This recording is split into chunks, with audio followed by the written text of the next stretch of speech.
कौन सी मुर्गी है जिसको इमरान खान से इतनी दुश्मनी है कि जो 150 रुपए में अंडा दे रही है मुझे? फिर घबराना नहीं है, का नुस्खा तजवीज़ कर दिया है। मईशत कहाँ पे है आपको खुद अंदाजा हो जाए। राइट। मेरा बेटा दूध लेके आया तो उसने कहा अबू 140 रुपये लीटर हो गया है दूध, 10 रुपये और बढ़ गया। आज मैंने अपनी मुलाजमा जो आई है बर्तन धोने वाली, तो उसने चीनी की बात की। मैंने कहा चीनी आपने ख़रीदी है? उसने कहा जी 120 रुपये किलो मैंने ख़रीदी है। दोस्तों, पाकिस्तान भले ही पूरे मुस्लिम कंट्रीज़ के सामने अपने आप को उनका लीडर बताने की कोशिश करता है, लेकिन हकीकत यह है कि पाकिस्तान के लोग आलू टमाटर के साथ अब अंडों के लिए भी रोना रो रहे हैं। दोस्तों, पाकिस्तान में महंगाई का यह हाल हो गया है कि वहाँ के लोगों को आम और रोज़मर्रा की चीज़ें भी नसीब नहीं हो रही है। यहाँ तक कि दोस्तों, कई घंटों की बिजली कटौती और साफ़ पानी न मिलना पाकिस्तान में आए दिन का काम हो गया है। और दोस्तों, यह हाल किसी गांव या देहात के नहीं, बल्कि पाकिस्तान के सबसे बड़े शहर और पाकिस्तान के इकोनॉमिक हब कराची की हालत है। पर दोस्तों, लगता है कि इमरान खान अपने देश के इंटरनल मसलों को छोड़कर भारत और इजराइल, यहाँ तक कि फ्रांस जैसे देशों पर तनकीद करने के अलावा फ़िलहाल कुछ काम नहीं कर रहे हैं। यही कारण है कि पाकिस्तान के विदेशी कर्ज़ों का लेवल उनकी जीडीपी का तकरीबन 110% तक पहुंच गया है। यहाँ तक कि अब तो खबरें यह भी निकल कर आ रही है कि चाइना ने भी पाकिस्तान को कर्जे देने से मना कर दिया है। और इन सभी बातों का रोना अब पाकिस्तान के आम लोग ही नहीं, उनकी मीडिया भी इन सभी बातों का रोना रो रहा है। और यह उनके नेशनल टेलीविज़न पर भी एक बहुत बड़ा बहस का मुद्दा बन गया है। चलिए दोस्तों, वीडियो देखते हैं। अच्छा, ये तो एक लम्हे के लिए। मैं ये कहता हूँ कि मौजूदा जो वज़ीर ख़ज़ाना हैं, आपको याद होगा नूरुल आरिफीन साहब, इन्होंने 1 अप्रैल को रात एक बड़े टीवी एंकर को इंटरव्यू दिया और उसमें कहा कि पाकिस्तान में मईशत का बेड़ा गर्क कर दिया गया है, और वजूहात बयान की कि 165 रुपये तक ये एक्सचेंज रेट डॉलर का ले गए। इन्होंने बिजली की कीमतें बढ़ाई, इन्होंने गैस की कीमतें बढ़ाई, इन्होंने पेट्रोल की वगैरह वगैरह, इन्होंने नैब को छोड़ दिया, इन्होंने सियासी अदम इस्तेकाम है। अच्छा, और उन्हीं साहब ने 17 अप्रैल को हल्फ उठा लिया, और उसके बाद 17 या 20 मई को, महीने के बाद, ये पता चला कि वो जो 2% जीडीपी थी वो 4% हो गई है। यानी यूँ छलांग लगाई गोया अवामुन्नास के लिए चीनी भी 50 रुपये किलो हो गई है, दूध 100 रुपये से नीचे चला गया है, बिजली 8 रुपये यूनिट हो गई है, पेट्रोल 60 रुपये लीटर हो गया, वगैरह वगैरह। नौकरियां मिलनी शुरू हो गई हैं। खुदा के बंदो, अगर ये मामलात इस तरह हो गए हैं, फिर तो आपकी मईशत तरक्की कर गई। फिर तो आप कहते हो गंदम ज़्यादा पैदा हुई है, तो फिर साथ कपास को देख लें, वो कहाँ गिर गई है। जो 2 करोड़ आदमी आपने खते गुर्बत से 3 सालों में और नीचे गिरा दिए थे, क्या उन सबको ऊपर ले आए हो?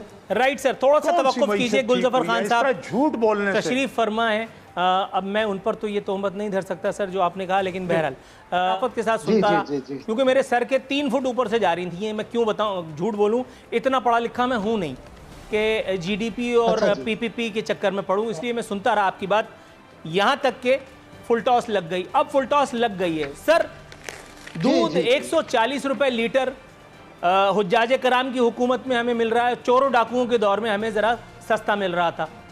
अच्छा, चोरों डाकुओं के दौर में जब हम अंडा लेते थे, और वो भी गर्मी सर्दियों के मौसम में, तो वो हमें मिलता था 100 रुपये, 110 रुपये।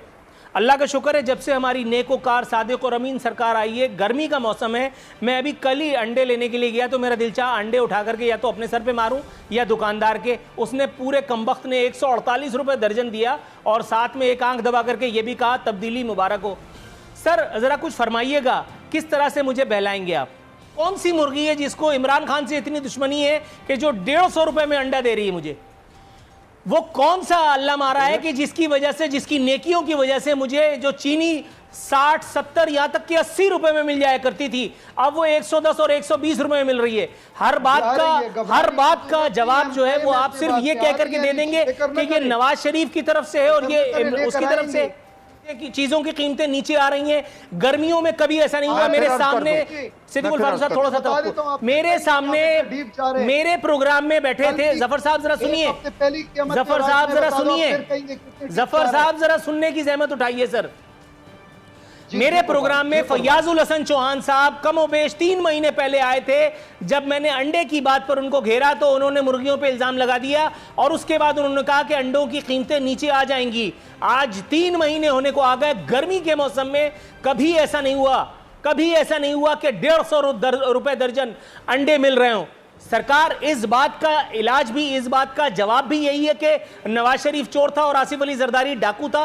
सर आप लोग अगर हुज्जाज हैं या इमाम काबा के पोते हैं तो आपकी तरक्की के ये सम्राट हम तक आते आते तो हम फिन्नारी, आप समझ जाएं क्या हो जाएंगे।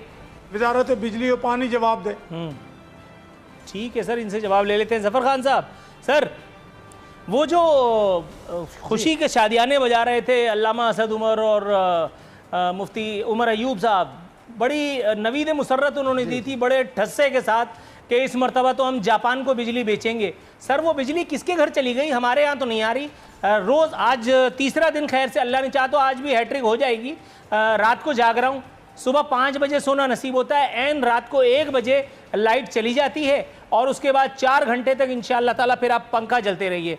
सर हुजूर ये मुझे बताइए, फिर वो आदमी पानी पी पी करके हुक्मरानों को क्यों नहीं कोसेगा कि जिनको इक़्तिदार में आने से पहले पाकिस्तान को जन्नत बनाना था और जिनके इक़्तिदार में आने के बाद बचा कुचा पाकिस्तान भी जहन्नम बनता चला जा रहा है, लेकिन वो सानू की मोड़ पे लगे हुए हैं। उनको अपना ऐशो आराम में कोई खलल नहीं आना चाहिए। फिर उनको नहीं याद कि उनको कराची से उनके 14 MNAs को किसने वोट दिया। फिर उनको नहीं याद कि उनको कप्तान समझ करके लोगों ने उनकी पूरी टीम अपनी हवाली कर दी थी। कुछ कहिएगा। भी यही है, पाकिस्तान पीपल्स पार्टी भी यही है, सूबाई हुकूमत भी यही है, लेकिन किसी के कानों पर जूं नहीं रेंग रही। इसे अगर आपने विफाकी मामला कह करके बॉल को हुक करने की कोशिश की तो ये आखिरी 3 मिनट मेरे और आपके झगड़े में बर्बाद हो जाएंगे। सर काइंडली ऐसी कोई कोशिश मत कीजिएगा, आपके जवाब का मुंतजिर हूँ।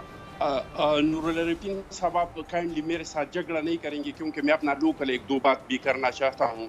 लेकिन आप जो कह रहे हैं मैं इनसे मुतफिक नहीं हूँ कि कराची में या पानी नहीं है या कराची में बिजली नहीं है, क्योंकि कराची में 22 MNAs और हैं कौमी असम्बली में, और जब हमारे 3 MNAs वहाँ पे लोड शेडिंग पे और पानी के लिए बात करते हैं तो वो 22 MNAs इसके साथ लड़ते हैं, इनका साथ नहीं देते हैं।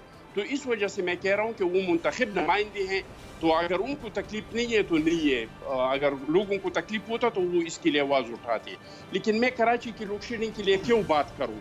मैं अपने इलाके में जहाँ पे मैं बैठा हुआ हूँ यहाँ पे 19 घंटे लोड शेडिंग होता है। मैं भी इस इलाके का हूँ, गुलजफर भी इस इलाके का है।